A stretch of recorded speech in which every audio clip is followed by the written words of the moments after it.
శ్రావణ మాసం కాబట్టి అక్కలు గుళ్ళు గోపురాలు బగ్గా పోతుంటారు. పూజలు వ్రతాలు జోరుగా నడుస్తుంటాయి. అయితే రాష్ట్రం అంతటా బొచ్చడు గుళ్ళుంటాయి. అందులో కొన్ని బగ్గ పేరు పోతాయి. శాన మటుకు గుళ్ళన్నీ ఊరు ఆవలుంటే కొన్ని ఊర్లనే ఉంటాయి. ఇప్పుడు యమలాడ రాజన్న గుడి నడూర్లు ఉంటది.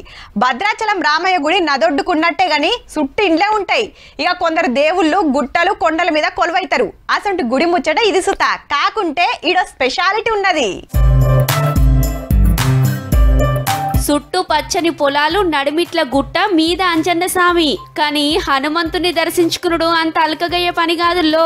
3 కిలోమీటర్లు నడుచుకుంటొచ్చి గుట్టెక్కి సొరకెలకెళ్ళి ఈదుకుంటూ రావాలి. హగో చిన్నలు పెద్దలు ఒగలెనుకొగలు ఎట్లొస్తున్నారో.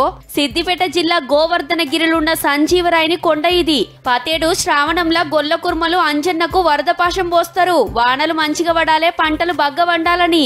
ఈ గుండంలా ఎప్పటికీ నీళ్లుంటాయట. పోరలు దుంకులాడుకుంటా చిన్న సంబరం కాదు. నీళ్లు తీసుకుపోయి పొలంలో జల్లుకుంటారట. పంటలకు బీమార్లు రావద్దని దేవునికి మొక్కులు పెట్టి చెట్ల కింద వంటలు చేసుకొని తింటారు. గుట్టెక్కి అందాలని చూసుకుంటా చిన్నగా మురుస్తలేరుపో. ఆనలు పడాలని అక్కలు బతుకమ్మ ఆడుతుంటే మా సంబరం అనిపించింది.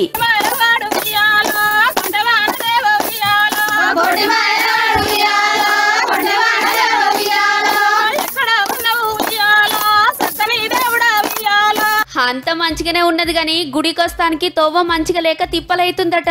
ఇక్కడ సంజీవరాయ కొండపై చాలా ఇబ్బందులు అవుతాయి మాకు. ఏంటంటే మెట్లు లేక చెయ్యాల్సిన సౌలతులని చేస్తే 1 నంబర్ టూరిజం జాగైతది పక్క. జరా ఆలోచన చేయురి సార్లు.